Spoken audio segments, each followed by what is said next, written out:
Deus dá dons, irmãos. Deus nos capacita.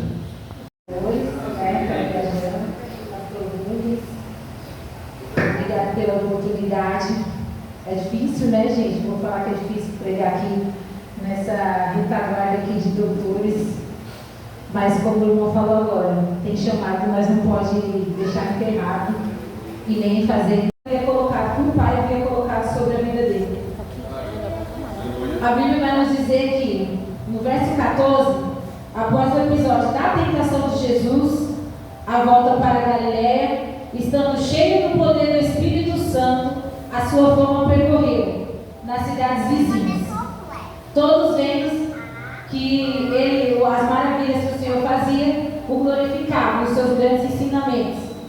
A Bíblia também vai nos narrar que Jesus ia a caminho da sua cidade natal, cidade de Nazaré, a cidade onde Jesus, ele não foi aceito pelos seus.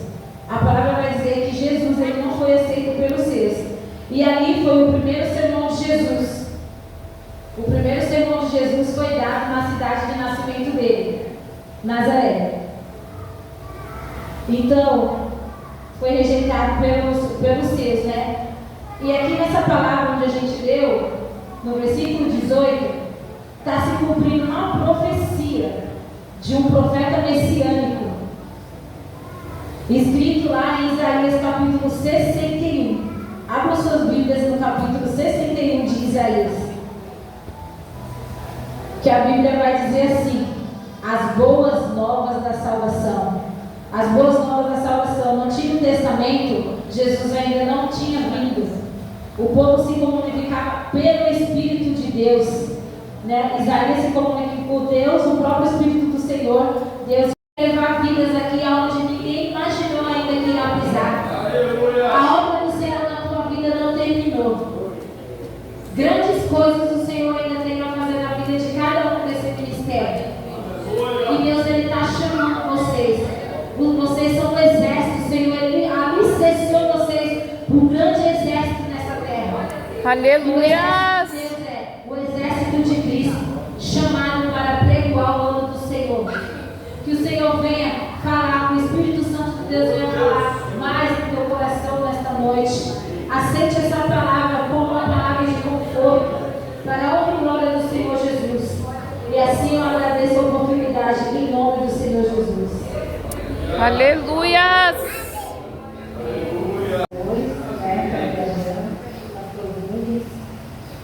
Obrigada pela oportunidade. É difícil, né, gente? Vou falar que é difícil pregar aqui nessa retaguarda aqui de doutores. Mas como o irmão falou agora, tem chamado, nós não pode deixar enterrado e nem fazer. Porque eu sou a cura para aquele parente que está doente. Eu sou a cura para a tua alma. Eu sou a porta aberta que está fechada. Eu abro as janelas do céu para a tua vida nesta noite. Deus, ele sabe o que todos nós passamos no nosso dia. A Bíblia vai dizer também que nós não recebemos porque a gente pedimos mal. Não sabemos pedir para o Senhor. E é no momento da aflição, que Jesus, ele revela o seu grande poder sobre a minha e a tua vida. É no momento das nossas dores que Jesus, ele revela o seu poder sobre as nossas vidas. Não é no momento de abundância, porque a luta que nós passamos, a dificuldade que eu e você estamos passando ou passamos, só serve para edificar a nossa fé em Cristo. Edificar que nós temos um Deus. E esse Deus, ele é indescritível. Não tem como descrever o poder de Deus sobre a nossa vida. E o que Jesus, ele quer falar nesse versículo? Faça, apregoe. Porque Jesus falou aos seus discípulos que eles iriam fazer as obras maiores que ele fez. Bem maiores que Jesus fez. E hoje, nos dias de hoje, eu venho falar perante o Espírito Santo de Deus que nós temos o poder diante da palavra de fazer apregoar o ano aceitável do Senhor, aquele que precisa, aquele que está necessitado na sua casa. Às vezes tem uma pessoa que só precisa só de uma palavrinha sua, um parecer só de uma palavrinha. Às vezes a pessoa está precisando somente daquele curar uma alma. Um abraço seu pode curar uma alma. Um abraço seu pode fazer com que uma pessoa em depressão não entre em suicídio. É Deus. Deus. Está tão perdido. O inimigo ele está fazendo assim uma confusão, uma bagunça na mente das pessoas. E principalmente de crentes dispersos da palavra do Senhor. Crente que hoje não prioriza buscar o Espírito Santo. Não está mais priorizando o principal da nossa alma, que é o Espírito Santo. É a presença do Senhor. Porque naquele grande dia o Senhor vai recolher, vai requerer da gente tudo aquilo que a gente fez. Dom por dom. Dom por dom. Não faça que nem um dos discípulos, ou foi um que fala que Deus deu dom para um, multiplicou. Deus deu dom para um e aquele, ele multiplicou. Não bate o seu dom. Apregou o ano aceitável do Senhor onde você está. Aonde você estiver, não hesite em falar desse amor. Porque Jesus, ele é amor, ele é justiça. E ele é fogo consumidor também. Jesus, ele é, eu não sei nem descrever esse Deus maravilhoso. Às vezes a gente está ali sentado, senta uma pessoa até no ônibus, e Deus está ali, fala algo, e a gente se combate, porque a gente coloca o inimigo, ele coloca medo. E Deus fala assim, fala uma palavrinha, fala que eu liberto, fala que eu salvo, fala que eu vim para esse mundo, eu morri na cruz.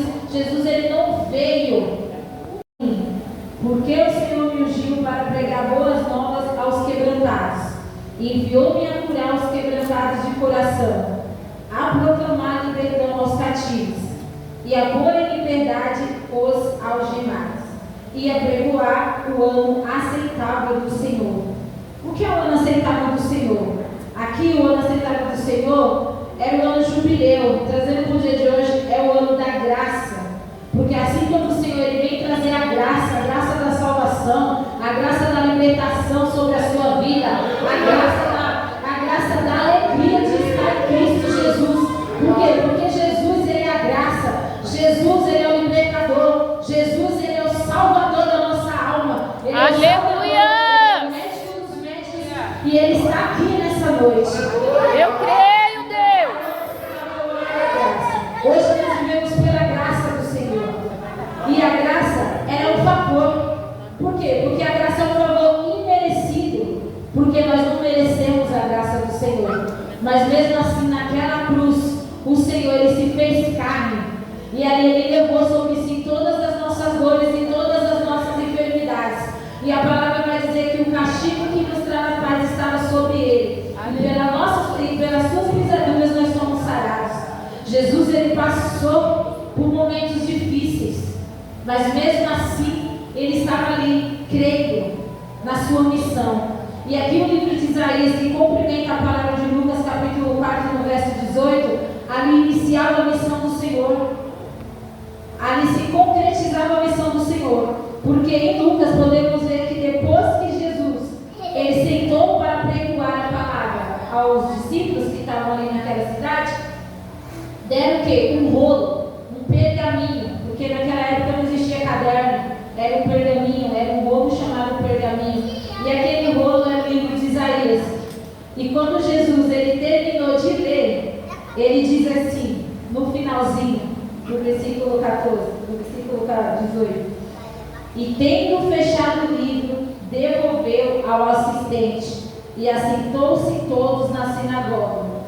E os olhos estavam fitos nele. Então Jesus passou a dizer: hoje se cumpriu as Escrituras que acabaram de ouvir. Ou seja, o que Jesus estava dizendo? Aqui ele estava iniciando a missão dele. Ele estava falando: eu vim no mundo para libertar. Eu vim no mundo para libertar, para proclamar liberdade aos cativos, dar vista aos cegos. A vista trazendo para os dias de hoje é a nossa visão espiritual. Deus muitas das vezes ele quer abrir a nossa visão espiritual, mas as circunstâncias da vida nos impedem às vezes de ver além do que o Senhor tem para nossas vidas.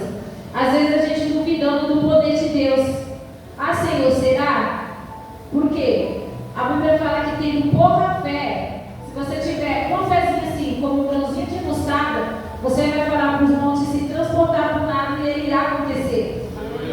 Só que às vezes a nossa dificuldade do dia faz com que a gente duvide no poder e na glória e na magnitude do poder do Espírito Santo. Quem é esse Deus? Eu faço uma pergunta para vocês hoje. Quem é Jesus para você? Quem é o Espírito Santo de Deus para você? Jesus é inexplicável. Não tem como explicar Jesus. Estava eu ali sentada ali, meditando, voando assim. Gente, Jesus é indescritível. Não tem como descrever Jesus. Por quê? Jesus, ele é a porta que está fechada, ele é a porta que abre. Jesus, ele é o médico dos médicos. Jesus, ele é tudo nas nossas vidas. Jesus, no momento de depressão, Jesus é o poder, Jesus é que liberta a tua vida. Jesus é o que traz paz, aquele que está na escuridão, Jesus é o que traz paz. Então Jesus, ele estava querendo mostrar o quê? Que o Espírito Santo que estava sobre ele, a todo momento o Senhor ele estava cheio do Espírito Santo. Em nenhum momento da Bíblia você vai achar que Jesus estava vazio. Jesus, ele nunca esteve vazio. E para algumas coisas acontecer na nossa vida, algumas libertações, a gente precisa estar cheio do Espírito Santo. A gente precisa estar renovado em tua presença. A gente precisa buscar aquilo que o Senhor deixou para nós. Porque a palavra do Senhor vai dizer: eu vou, mas deixarei com vós o Consolador. E quem é o Consolador? É o Espírito Santo. É aquele que naquele momento de tristeza, que você vê lá no seu cantinho, na sua cama: Senhor, o que eu vou fazer? Jesus isso, Jesus aquilo, porque nós encarnamos Jesus em